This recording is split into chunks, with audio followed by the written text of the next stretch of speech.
What is up, guys? Welcome back to my channel, and once again I have for you a mouse review. Today is the wireless version of the Pwnage Ultra Custom Ergo. This is the Gen 2 model with some upgraded specs as far as the switches and the sensor. So keep that in mind. This is not the base Gen 1 model. I don't even think they sell the Gen 1 model anymore. So if you have seen my wired Ergo review, you're going to hear a lot of the same stuff.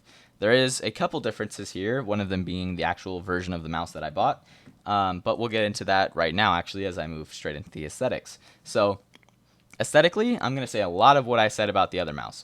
This is a great looking mouse. I love it. I love the way it looks. I think it looks like an office mouse, and I mean that in a good way. I think that it has a very mature silhouette. You can bring this thing out, and you're not going to feel embarrassed and feel like you're bringing out like a very gamery mouse, and you're going to feel like, oh my god, I feel like a kid. No, this is a very, very, very mature and streamlined sort of aesthetic. I think it looks great, especially if you have the contrasting body and the shell plates on top. And because they give you, if you buy a black mouse, you have the white shell plates on top, or if you buy a white mouse and they give you the black shell plates on top, you can mix and match like this, and it looks great. It looks very, very, very clean. I just love the way that this mouse looks. Now, one of the things that I wish I hadn't done, as far as I wanted, a little bit of variety, so I did buy the honeycomb on the side. And don't get me wrong, there's people that are going to love this. I actually think it is cool to be able to see the inside of it and see all the wires and see the light up mouse wheel inside. But for me personally, I wish I just had the flat one on top, on the sides, because I think it just looks better. I like that sort of smooth aesthetic. Now moving into, of course, the actual aesthetic features, there is the swappable shell plates that you get from the actual, all of the Ergo line. That is the big selling point of the Pwnage Ultra Custom. And although there are cheaper mice that do kind of imitate this, I do prefer the actual Pwnage mice because I think they're just well made and they have good specs, which we'll get into later. As far as the other ergonomic features, of course, there is an RGB scroll wheel, and there is RGB on the back. I do have it off right now, and you're about to see why. This is kind of my my only real complaint with the mouse. Let me open up the Ergo software real quick. So one of the things that very much kind of, I guess, bummed me out about the mouse, I can't really even think of a better way of saying it, is that my RGB on this unit does not work correctly. So if I set the back to a steady color like this is supposed to be flat, steady white, and it is not. Instead, it is like this weird pinkish, and it's not. It shows like it's pink all over the like on the camera, but it's not. It's white right here, and it's white a bit on the sides, but instead there's this big blotch of pink right here, pink or purple. And unfortunately, anytime I tried to set this thing to a steady color, it did the exact same thing. It would just not do a flat, steady color ever. It would be discolored in this really large section, and that was just really, really unfortunate. I don't know if this is a common problem with the Ergo Gen 2 wireless, but it was on my unit. My wired version does not have this issue at all. When I set it to flat white on the back, it's just flat white. So this was really frustrating for me. In the end, it wasn't too big of a deal because there is a switch to just turn off the back RGB and leave the RGB on the mouse wheel on.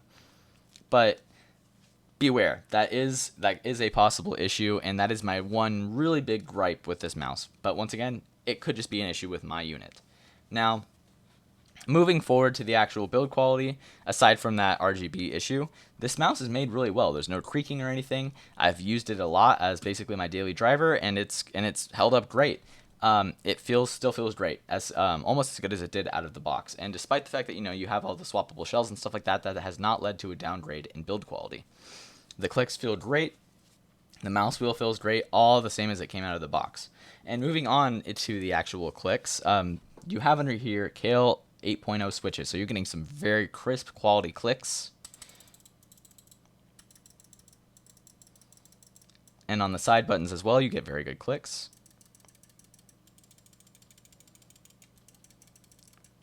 I think that the side buttons are some of the best that I felt personally.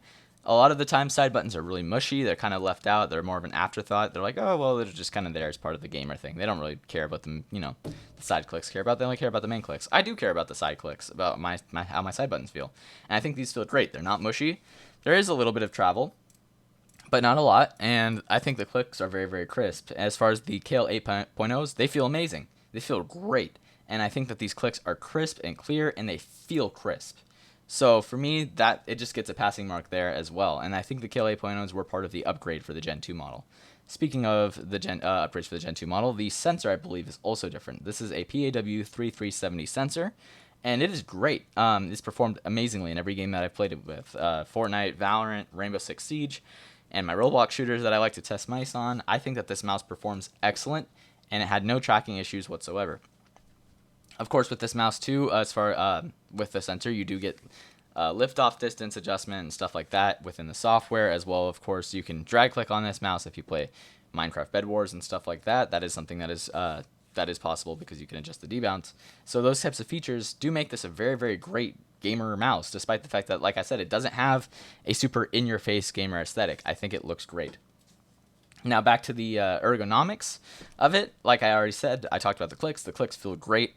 It is a very, very comfortable mouse shape for me. This is a very good mouse shape. Now, it is an ergonomic mouse, so it should feel ergonomic, right?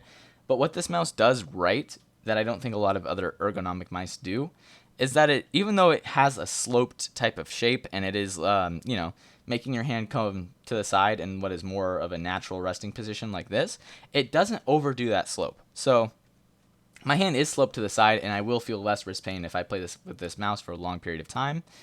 But it's not so moved to the side that it feels like an unnatural gaming position. Because I know for most of us, that flat, ambidextrous mouse, that is the normal gaming position for us. That is what we are used to. And so moving to this mouse shape actually doesn't change from that hand position too much to where it feels awkward. It changes just enough to where it feels more comfortable, and I think that is great. I wish more kind of ergo mice adopted this type of idea here. You want to move the hand over so that you have less wrist pain, but not so much to where it feels like an awkward hand position. Now, with that, I guess we've sort of sped through the review. This is much shorter than normal because, once again, this is a lot of repeats. This is a lot of stuff that I've already said in my wired review. This mouse, once again, gets the seal of approval. It comes in at around $80 from Pwnage Ultra Custom plus shipping, and I think that is a good, fair price for this mouse, for everything that you're getting out of it. Assuming that you do get a working model with working RGB on the back, 100% is worth it. I think that it feels great. If you're looking for an ergo type mouse, I know ergo mice aren't for everyone, but if you are looking for an ergo type mouse and you like the customizability, you like the sleek aesthetic of it, and you just, if you like the way that this mouse looks and you are looking for a good performing ergo mouse, I say you should 100% buy it. It does get my seal of approval. Now, if you disagree with me and you think this mouse is the worst thing to ever happen, the bane of existence, your absolute, gaming flaw, this is your gaming kryptonite, go ahead and let me know in the comments. I'm always happy to see other people's opinions. And if you have any questions about it, once again, go ahead and ask in the comments. I always read my comments, and I'm always happy to help. So, with that, thank you for watching, and you guys have a wonderful day. I'll see you in the next one.